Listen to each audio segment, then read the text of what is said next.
Halo kawan. Video ini saya akan tunjukkan Jolink punya psychometer. Ini untuk ukur angin punya suhu dengan humidity. Dia macam mana fancy? Sila tengok habis video ini. Korang tengok Jolink dia ada ini dan ini. Jika nak tengok lain punya review, boleh tengok next video lah. Video ini saya tunjukkan ini dulu macam mana guna. Ini mula-mula kami boleh buka dia dulu. Tapi tak boleh buka, kenapa? Sebab belum letak bateri mah. Jadi kami kena letak bateri dulu. Korang nak macam mana tahu dia original ke bukan? Dia ada serial number punya. Korang boleh tengok, korang boleh check loh serial number. Okay. Letak bateri dulu.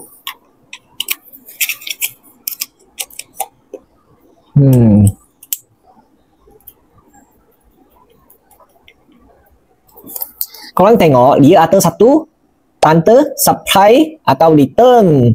You kena satu batang letak supply, satu batang letak return.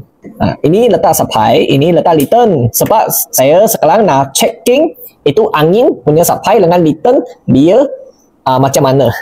Jadi setelah letak bateri saya buka dulu. Tengok jika buka dia ada hijau punya lampu. Ini pun buka. Dua-dua sekali buka. Masa ini saya kena tahu F ini Jolink. Setelah tahu ini Jolink punya F, saya buka. Okey. Saya kena tengok sini. Sini saya kena tengok macam mana. Ini A side. A side angin lah. Saya ada satu return dan supply. Saya tekan link terus. Saya dapat cari, saya tekan return punya. Okey. Dia sudah sambung dengan ini lah. Ini return punya. Ini return punya, dia sudah sambung dengan ini. Korang tengok dia sini akan jadi merah jika you set pergi return. Sekarang saya set pergi supply, dia akan jadi macam mana? Supply. Okay. Tengok dia akan jadi biru. Dia sini pun akan tukar pergi supply. Sebab dia sudah sambung ini mah. Sekarang saya tukar pergi return. Tengok dia merah mah. Ini supply punya, saya belum sambung ini. Saya tekan. Dia ada. Saya tekan. Kali ini sambung dengan ini. Yang ini you kena buka. Jangan tak buka. Ini buka dulu. Dia sekarang akan detect dia punya suhu. Dan itu humidity. Dia berapa lah. Semua akan tulis di sini. Ini delta T. Maksudnya dia beza berapa lah. Supply dengan return beza berapa. Macam mana guna ini? Okay. Sekarang saya akan tunjukkan.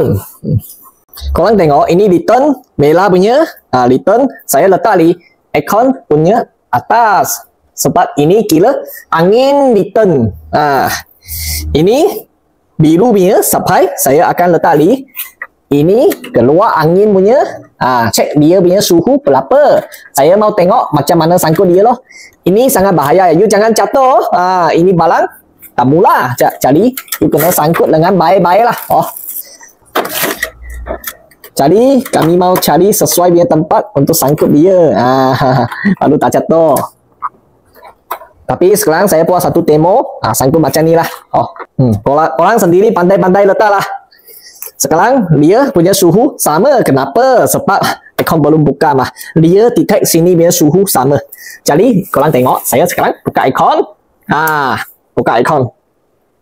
Buka aircon. Aircon sudah jalan ke? Aircon, you tengok lampu sudah ada. Dia sudah jalan. Tetapi